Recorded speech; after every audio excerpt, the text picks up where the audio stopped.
Hello there.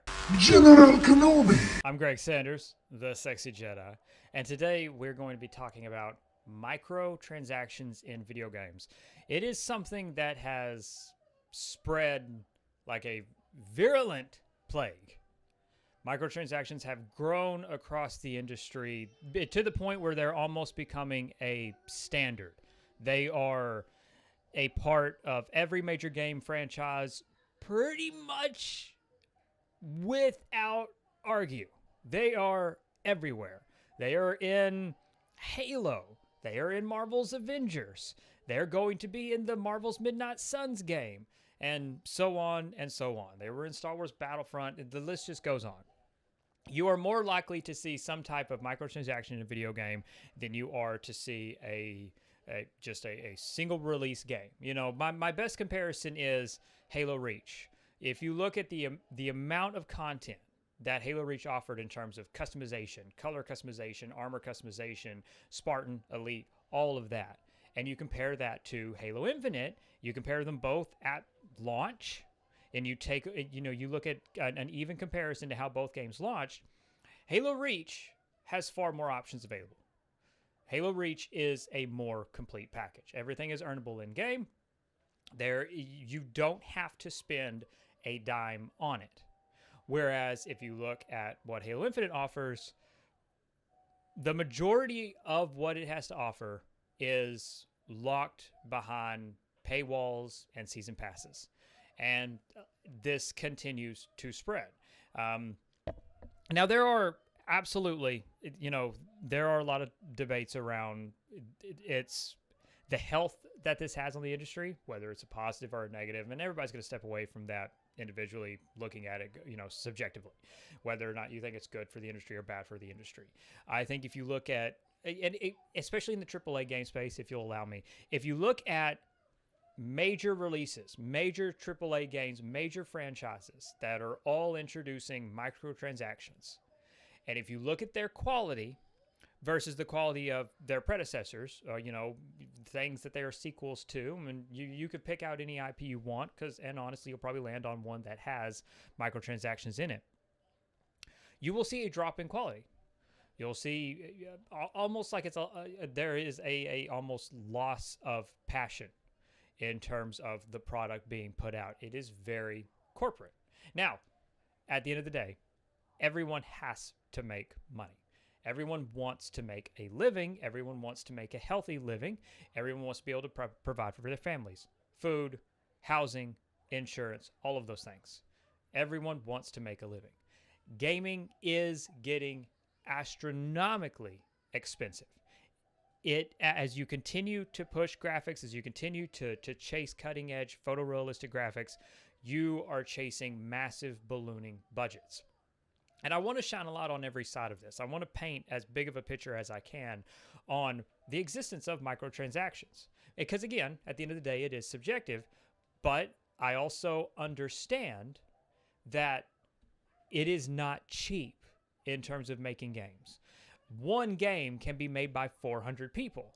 Those 400 people have salaries of various degrees of salary, so to speak.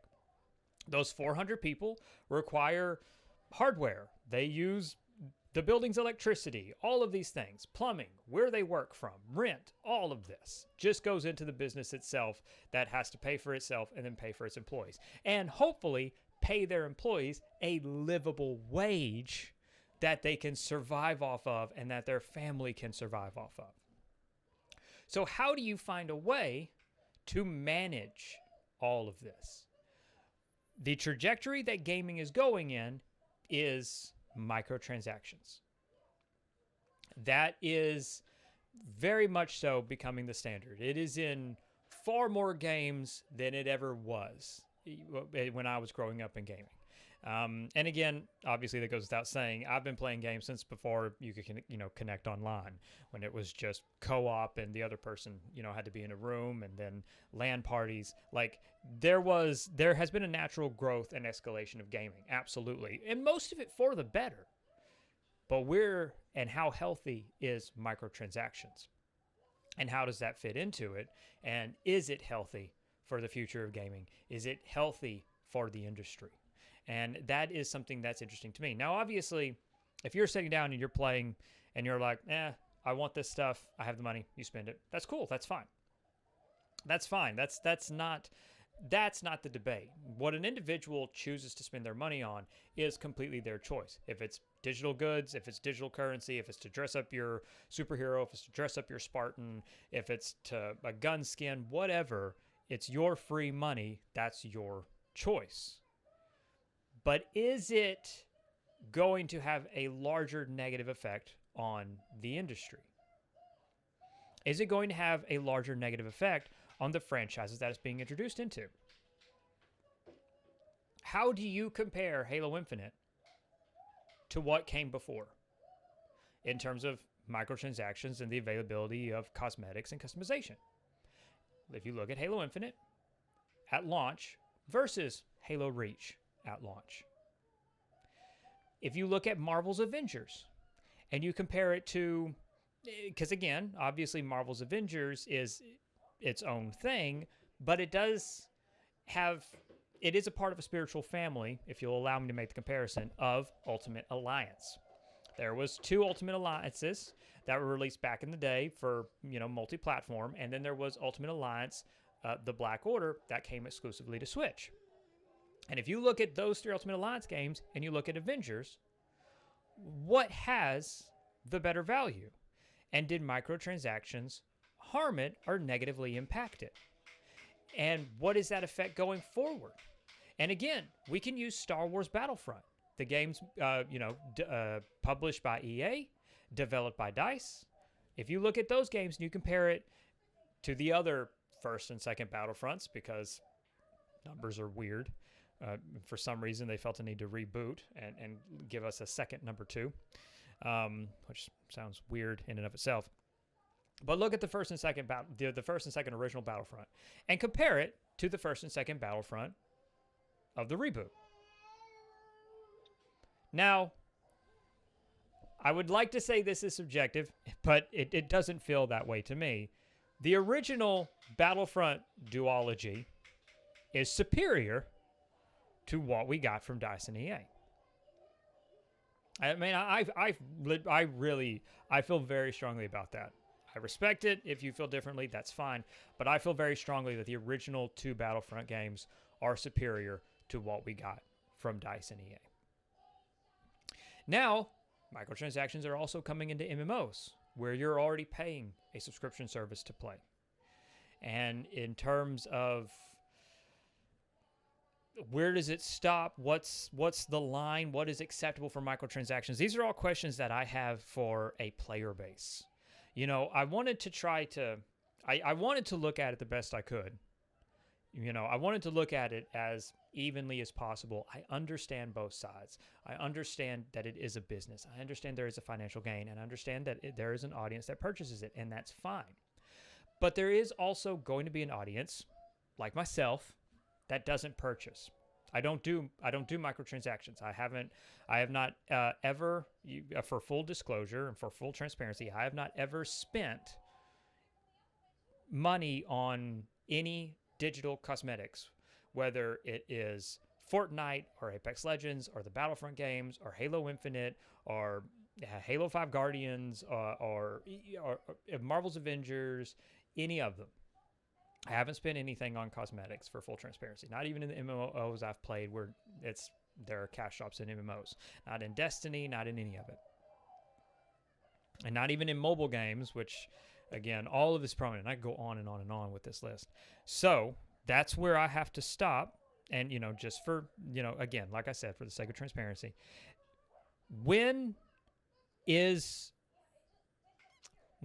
the microtransaction idea, if you'll allow that, when is the microtransaction idea infringing on the game itself? Right? When is it limiting what non-spenders have access to? And again, Halo Reach as an example on the options of customization and personalization in that game versus Infinite, Ultimate Alliance versus Marvel's Avengers, X-Men Legends versus Marvel's Avengers, however far you want to go. So, where is that line? What is acceptable microtransactions? What is acceptable for a $60 game? When the game is already $60 to play it, what is that barometer, right? And again, I know that Halo Infinite is a $60 you're paying for the single player campaign and not getting anything extra, which I always thought was weird because the multiplayer is free to play. But I still find it strange. Like, to play the campaign, you have to spend 60, and they're not even giving you any kind of bonuses. I mean, to each their own. I find that a weird choice. So, let me know your thoughts on all of this. When is microtransactions going too far? What, in your opinion, has been the effects of microtransactions from the time that you've been playing games, in terms of comparatively speaking to whether it is Halo? I know a lot of my viewers have played Halo and Avengers, so I know there's a comparison that can be made between Halo and to Halo Infinite, Ultimate Alliance to Avengers, so on and so forth. And I know a portion of you are also players of Fortnite. Now, all that being said, taking the whole package, taking in the business, having to make money, the industry having to make money, all of this, when is it going too far? What works for microtransactions? What doesn't work? What is the balance, and is there a balance? And is there a game that, in your opinion, has found that balance?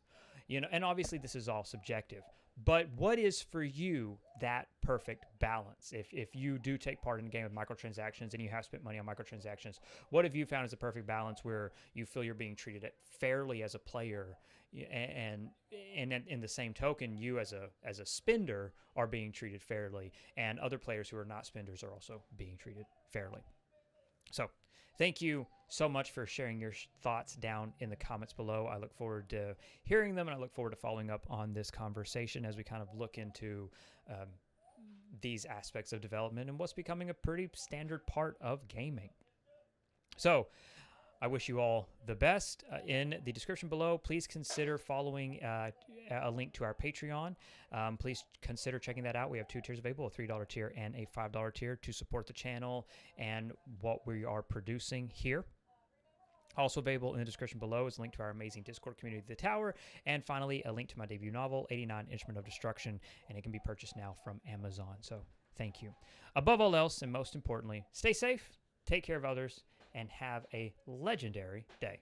Bye, everyone.